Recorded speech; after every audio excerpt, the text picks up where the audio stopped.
Hi friends, welcome to biology for DSC. నేను మీ Harileela. Friends, ఈ వీడియోలో మనం intermediate second year botany text book 6వ యూనిట్ అయిన మానవ సంక్షేమంలో మొక్కలు సూక్ష్మజీవులు పార్ట్ 13 వీడియోని చూద్దాం. వీడియోలోకి వెళ్ళే ముందు బయాలజీ ఫర్ డిఎస్సి ఛానల్ని లైక్, షేర్, సబ్స్క్రైబ్ చేయండి. Stay tuned and keep watching. జీవ ఎరువులుగా సూక్ష్మజీవులు. ఈనాటి మన జీవన శైలిలో వాతావరణ కాలుష్యం అనేది ఎంతో వ్యాకులం చెందే విషయం. వేగంగా పెరుగుతున్న ఆహారోత్పత్తుల అవసరాలను అందుకోవడం కోసం రసాయన ఎరువుల వాడకం అనేది ఈ కాలుష్యానికి విశేషంగా తోడ్పడింది. ఈనాటి మన జీవన శైలిలో వాతావరణ కాలుష్యం అనేది ఎంతో వ్యాకులం చెందే విషయం. ఎందుకంటే ఈ వాతావరణ కాలుష్యం అనేది ఎంతో బాధపడవలసిన విషయం. వేగంగా పెరుగుతున్న ఆహారోత్పత్తుల అవసరాలను అందుకోవడం కోసం రసాయన ఎరువుల వాడకం అనేది కాలుష్యానికి విశేషంగా తోడ్పడింది. అంటే ఈ వాతావరణ కాలుష్యం పెరగడానికి ఇక్కడ రసాయనిక ఎరువుల వాడకం అనేది కూడా తోడ్పడింది.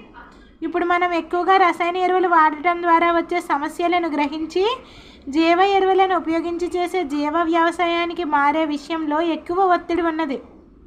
అంటే ఇక్కడ మారవలసిన అవసరం ఉందన్నమాట. జీవ ఎరువులను ఉపయోగించి జీవ వ్యవసాయానికి మారే అవసరం ఉన్నది మనకి. జీవ ఎరువులు అనే జీవులు మృత్తికను పోషకాల ద్వారా సారవంతం చేసి దాని నాణ్యతను పెంపొందిస్తాయి.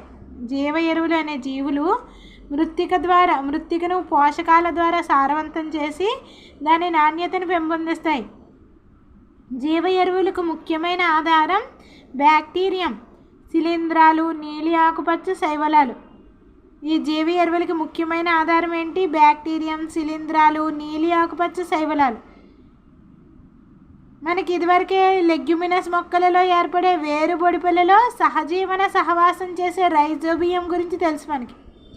లెగ్యుమినస్ మొక్కలలో ఏర్పడే వేరు బొడిపెలలో సహజీవన సహవాసం చేసే రైజోబియం గురించి తెలుసు. ఈ బ్యాక్టీరియం వాతావరణంలోని నత్రజనిని స్థాపనం చేసి కర్బన రూపాలుగా మార్చడం వల్ల ఈ బ్యాక్టీరియం వాతావరణంలోని నత్రజనిని స్థాపనం చేసి కర్బన రూపాలుగా మార్చడం వలన దానిని పోషకముగా గ్రహిస్తుంది. ఈ బ్యాక్టీరియం వాతావరణంలోని నత్రజనిని స్థాపనం చేసి కర్బన రూపాలుగా మార్చడం వలన మొక్క దానిని పోషకముగా గ్రహిస్తుంది. మృత్తికలో స్వేచ్ఛగా ఉండే ఇతర బ్యాక్టీరియంలు కూడా వాతావరణంలోని నత్రజనిని స్థాపిస్తాయి. మృత్తికలో స్వేచ్ఛగా ఉండే ఇతర బ్యాక్టీరియంలు కూడా వాతావరణంలోని నత్రజనిని స్థాపిస్తాయి. మనం ఇక్కడ చూడొచ్చు. ఈ మృత్తికలో ఉండే ఇతర బ్యాక్టీరియంలు ఏంటి? అజోస్పైరిల్లం, అజిటోబ్యాక్టర్,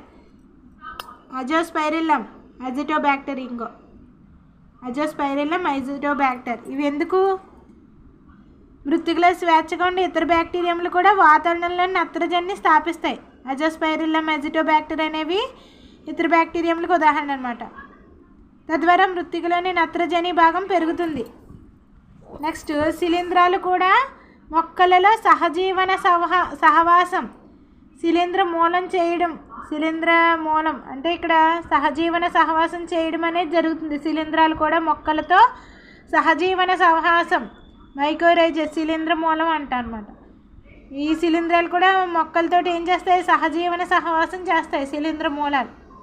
గ్లామస్ ప్రజాతికి చెందిన అనేక శిలీంధ్రాలు శిలీంధ్ర మూలాన్ని ఏర్పరుస్తాయి. శిలీంధ్ర మూలాన్ని ఏర్పరుస్తాయి. సహజీవన సహవాసంలో శిలీంధ్రం మొక్క చేత మృత్తిక నుంచి ఫాస్ఫరస్ను శోషించే విధంగా చేస్తుంది. అయితే ఇక్కడ మొక్క శిలీంధ్రం కలిపి బ్రతుకుతాయి కదా, సహజీవన సహవాసం చేస్తాయి.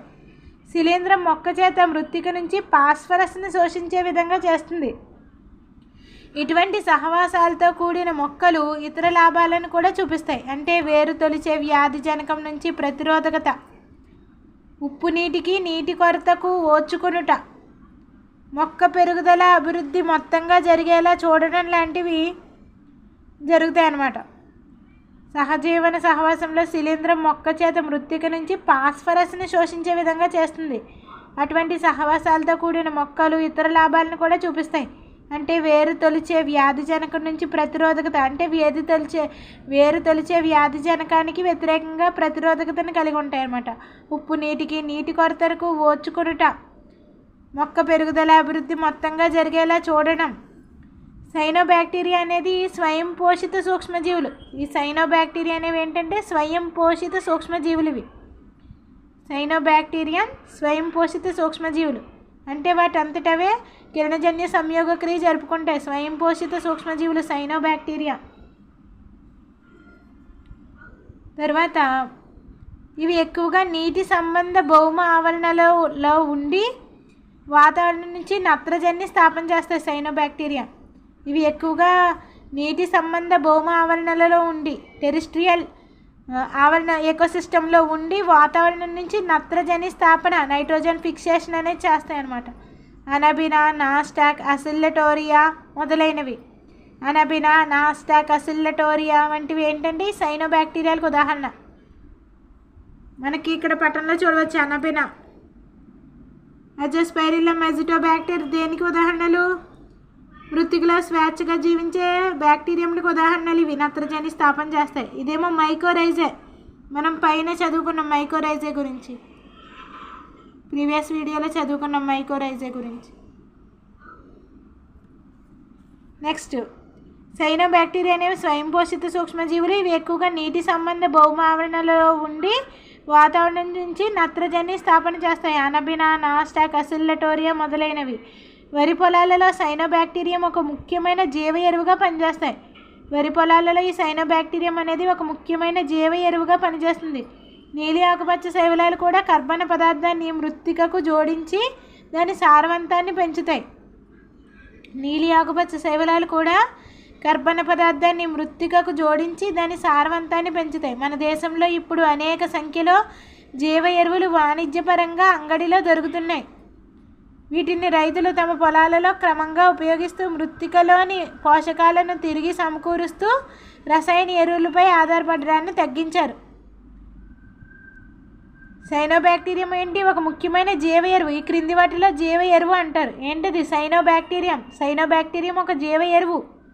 నీలి ఆకుపచ్చ శైవలాలు కూడా కర్బన పదార్థాన్ని మృత్తికను జోడించి దాని సారవంతాన్ని పెంచుతాయి. నీలి ఆకుపచ్చ శైవలాలు కూడా. మన దేశంలో ఇప్పుడు అనేక సంఖ్యలో జీవ ఎరువులు వాణిజ్యపరంగా అంగడిలో దొరుకుతున్నాయి. వీటిని రైతులు తమ పొలాలలో క్రమంగా ఉపయోగిస్తూ మృత్తికలోని పోషకాలను తిరిగి సమకూరుస్తూ రసాయన ఎరువులపై ఆధారపడడాన్ని తగ్గించారు. నెక్స్ట్ టాపిక్ నెక్స్ట్ వీడియోలో కంటిన్యూ చేద్దాం. Stay tuned and keep watching.